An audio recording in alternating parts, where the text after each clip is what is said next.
ಇಸ್ಲಾಮಿನಲ್ಲಿ ತವಸ್ಸುಲ್ ಅನುವದನೀಯವೇ ಎಂದಾಗಿದೆ ನನ್ನ ವಿಷಯ. ಪ್ರೀತಿಯ ಮಿತ್ರರೇ, ತವಸ್ಸುಲ್ ಎಂದರೆ ಭಾಷಾರ್ಥದಲ್ಲಿ ಮಧ್ಯವರ್ತಿಯನ್ನು ಸ್ವೀಕರಿಸುವುದು ಎಂದಾಗಿದೆ. ಸಾಂಕೇತಿಕ ಅರ್ಥದಲ್ಲಿ ಅಲ್ಲಾಹನ ಇಷ್ಟದಾಸರನ್ನು, ಪುಣ್ಯ ಕರ್ಮಗಳನ್ನು, ಪುಣ್ಯ ವಸ್ತುಗಳನ್ನು ಮಧ್ಯವರ್ತಿಯಾಗಿಸಿಕೊಂಡು ಅಲ್ಲಾಹನೊಂದಿಗೆ ಪ್ರಾರ್ಥನೆ ಮಾಡುವುದಕ್ಕೆ ತವಸ್ಸುಲ್ ಎಂದು ಹೇಳುತ್ತೇವೆ. ಉದಾಹರಣೆಗೆ, ಅಲ್ಲಾಹನೇ ಪ್ರವಾದಿ ಸಲ್ಲಲ್ಲಾಹು ಅಲೈಹಿ ವಸಲ್ಲಮರ ಬರಕತ್ತಿನಿಂದ ನನ್ನ ರೋಗವನ್ನು ಶಮನ ಮಾಡು, ನನಗೆ ಸ್ವರ್ಗವನ್ನು ನೀಡು, ಈ ರೀತಿಯ ಪ್ರಾರ್ಥನೆಗೆ ತವಸ್ಸುಲ್ ಎಂದು ಕರೆಯುತ್ತೇವೆ. ಇದು ಇಸ್ಲಾಮಿಕವೆಂದು, ಆಚಾರವೆಂದು ಶತಮಾನಗಳಿಂದಲೂ ಮುಸ್ಲಿಂ ಸಮೂಹ ರೂಢಿ ಮಾಡಿಕೊಂಡು ಬಂದಂತಹ ಕಾರ್ಯವಾಗಿದೆ ಎಂದು ಇಲ್ಲಿನ ನೈಜ ಮುಸಲ್ಮಾನರಾದ ಸುನ್ನಿಗಳು ಹೇಳುತ್ತಿರುವಾಗ, ಅಲ್ಲ, ಇದು ಅನಾಚಾರವಾಗಿದೆ, ಇದು ಅನಿಸ್ಲಾಮಿಕವಾಗಿದೆ, ಇದಕ್ಕೆ ಯಾವುದೇ ರೀತಿಯ ಪುಣ್ಯವಿಲ್ಲವೆಂದು ಇಲ್ಲಿನ ನೂತನವಾದಿಗಳು ಹೇಳುತ್ತಾ ಇದ್ದಾರೆ. ಪ್ರೀತಿಯ ಮಿತ್ರರೇ, ವಿಶುದ್ಧವಾದ ಇಸ್ಲಾಮಿನಲ್ಲಿ ಯಾವುದಾದರೊಂದು ಕಾರ್ಯವು ಅದು ಇಸ್ಲಾಮಿಕವೋ ಅನಿಸ್ಲಾಮಿಕವೋ, ಆಚಾರವೋ ಅನಾಚಾರವೋ ಎಂದು ತೀರ್ಮಾನಿಸುವಂತಹ ಅಧಿಕಾರ ಇಸ್ಲಾಮಿನ ಚತುರ್ಪ್ರಮಾಣಗಳಾದ ವಿಶುದ್ಧವಾದ ಕುರ್ಆನ್, ಹದೀಸ್, ಇಜ್ಮಾ ಮತ್ತು ಕಿಯಾಸ್ಗಳಿಗೆ ಮಾತ್ರವಾಗಿದೆ. ಹೊರತು ನಿನ್ನೆ ಮೊನ್ನೆ ಹುಟ್ಟಿದಂತಹ ಯಾವುದೇ ಒಂದು ನೂತನವಾದಿಗಳಿಗೂ ಕೂಡ ಅದರ ಅಧಿಕಾರವಿಲ್ಲ. ಹಾಗಾದರೆ ತವಸ್ಸುಲಿನ ಕುರಿತು ಈ ಪ್ರಮಾಣಗಳು ಏನು ಹೇಳುತ್ತವೆ ಎಂದು ನೋಡೋಣ. ವಿಶುದ್ಧ ಇಸ್ಲಾಮಿನ ಮೊದಲನೆಯ ಪ್ರಮಾಣವಾದಂತಹ ವಿಶುದ್ಧವಾದ ಕುರ್ಆನ್, ಆ ವಿಶುದ್ಧವಾದ ಕುರ್ಆನಿನ ಸೂರತು ನಿಸಾಯಿನ 64ನೇ ಸೂಕ್ತದಲ್ಲಿ ಅಲ್ಲಾಹನು ಹೇಳುತ್ತಾ ಇದ್ದಾನೆ, ವಲೌ ಅನ್ನಹುಂ ಇظಲಮು ಅನ್ಫುಸಹುಂ ಜಾಊಕ ಫಸ್ತಗ್ಫರುಲ್ಲಾಹ ವಸ್ತಗ್ಫರ ಲಹುಮುರ್ ರಸೂಲ್ ಲವಜದುಲ್ಲಾಹ ತವ್ವಾಬರ್ ರಹೀಮಾ. ಪಾಪ ಕೃತ್ಯವನ್ನು ಎಸಗಿದಂತಹ ಜನರು ಪ್ರವಾದಿ ಸಲ್ಲಲ್ಲಾಹು ಅಲೈಹಿ ವಸಲ್ಲಮರ ಹತ್ತಿರ ಬಂದು ಕ್ಷಮಾಪಣೆಯನ್ನು ಕೇಳುವುದಾದರೆ, ಅವರಿಗೆ ಬೇಕಾಗಿ ಪ್ರವಾದಿ ಸಲ್ಲಲ್ಲಾಹು ಅಲೈಹಿ ವಸಲ್ಲಮರು ಅಲ್ಲಾಹನಲ್ಲಿ ಕ್ಷಮಾಪಣೆಯನ್ನು ಕೇಳುವುದಾದರೆ ಖಂಡಿತವಾಗಿಯೂ ಅಲ್ಲಾಹನು ಅವರ ಪಾಪವನ್ನು ಮನ್ನಿಸುವನೆಂದು ಅಲ್ಲಾಹನ ವಿಶುದ್ಧ ಕುರ್ಆನಿನಲ್ಲಿ ಹೇಳುತ್ತಾ ಇದ್ದಾನೆ. ಈ ಸೂಕ್ತವನ್ನು ವಿವರಿಸುತ್ತಾ ಮಹಾನರಾದ ಇಸ್ಮಾಯಿಲ್ ಹಿಕ್ಕಿ ರಲಿಯಲ್ಲಾಹು ಅನ್ಹು ತನ್ನ ರೂಹುಲ್ ಬಯಾನಿನ 7ನೇ ಸಂಪುಟದ 230ನೇ ಪುಟದಲ್ಲಿ ಬಹಳ ಸ್ಪಷ್ಟವಾಗಿ ಹೇಳುತ್ತಾ ಇದ್ದಾರೆ, ಇನ್ನ ನಬಿಯನ ಅಲೈಹಿಸ್ಸಲಾಂ ಹುವಲ್ ವಾಸಿತತು ಬೈನನಾ ವ ಬೈನಹು ತಆಲಾ. ನಿಶ್ಚಯವಾಗಿಯೂ ಪ್ರವಾದಿ ಸಲ್ಲಲ್ಲಾಹು ಅಲೈಹಿ ವಸಲ್ಲಮರು ನಮ್ಮ ಮತ್ತು ಅಲ್ಲಾಹನಡೆಯಲ್ಲಿರುವ ವಾಸಿತೆಯಾಗಿದ್ದಾರೆ, ವಸೀಲೆಯಾಗಿದ್ದಾರೆ. ಆ ಪ್ರವಾದಿ ಸಲ್ಲಲ್ಲಾಹು ಅಲೈಹಿ ವಸಲ್ಲಮರನ್ನು ಮಧ್ಯವರ್ತಿಯಾಗಿಸಿಕೊಂಡು ಅಲ್ಲಾಹನಲ್ಲಿ ಪ್ರಾರ್ಥನೆ ಮಾಡುವುದು ಅದು ಪುಣ್ಯಕರ್ಮವಾಗಿದೆ, ಅದು ಸುನ್ನತ್ತಾಗಿದೆ. ಕಾರಣವೇನೆಂದರೆ ಅಲ್ಲಾಹನು ಅವನ ವಿಶುದ್ಧ ಕುರ್ಆನ್ನಲ್ಲಿ ಹೇಳುತ್ತಾ ಇದ್ದಾನೆ, ವಬ್ತಗೂ ಇಲೈಹಿಲ್ ವಸೀಲಾ.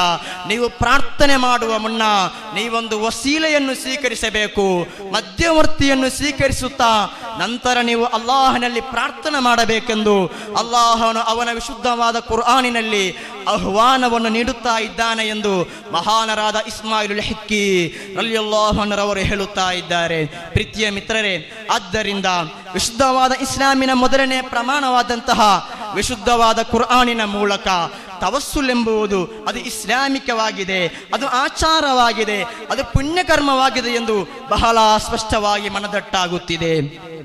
ಇನ್ನು ಇಸ್ಲಾಮಿನ 2ನೇ ಪ್ರಮಾಣವಾದ ಹದೀಸ್ನೊಳಗೆ ನೋಡುವುದಾದರೆ ಮಹಾನರಾದ ಇಬ್ನ್ ಮಾಜಾ ರಲಿಯಲ್ಲಾಹು ಅನ್ಹು ತನ್ನ ಸುನನ್ ಎಂಬ ಗ್ರಂಥದ 1385ನೇ ಹದೀಸಿನಲ್ಲಿ ಹೇಳುತ್ತಾ ಇದ್ದಾರೆ, ಓರ್ವ ಕಣ್ಣು ಕಾಣದಂತಹ ಸುಹಾಬಿಯು ಪ್ರವಾದಿ ಸಲ್ಲಲ್ಲಾಹು ಅಲೈಹಿ ವಸಲ್ಲಮರ ಹತ್ತಿರ ಬಂದು ಹೇಳುತ್ತಾರೆ, ಓ ಪ್ರವಾದಿ ವರ್ಯರೇ, ನನಗೆ ಕಣ್ಣು ಕಾಣುವುದಿಲ್ಲ, ಆದ್ದರಿಂದ ನೀವು ಅಲ್ಲಾಹನೊಂದಿಗೆ ಪ್ರಾರ್ಥಿಸಬೇಕು, ನನ್ನ ರೋಗ ಶಮನಕ್ಕಾಗಿ ಪ್ರಾರ್ಥಿಸಬೇಕೆಂದು ಹೇಳಿದಾಗ ಪ್ರವಾದಿ ಸಲ್ಲಲ್ಲಾಹು ಅಲೈಹಿ ವಸಲ್ಲಮ ಹೇಳುತ್ತಾರೆ, ಓ ಸುಹಾಬಿ ವರ್ಯರೇ, ನೀವು ಕ್ಷಮಿಸುವುದಾದರೆ ಅದು ನಿಮಗೆ ಅತ್ಯಂತ ಉತ್ತಮವಾಗಿದೆ ಎಂದು ಹೇಳುತ್ತಾರೆ.